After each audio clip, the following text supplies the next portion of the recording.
دیوانه و دلبسته اقبال خودت باش. سرگرم خودت، عاشق احوال خودت باش. یک لحظه نخور حسرت آن را که نداری. راضی به همین چند قلم مال خودت باش. دنبال کسی باش که دنبال تو باشد. این گونه اگر نیست به دنبال خودت باش.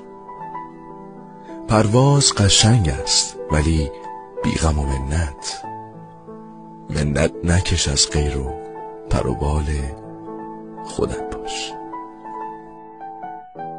100 سال اگر زنده بمانی گذرانی، پس شاکر هر لحظه و هر سال خودت باش.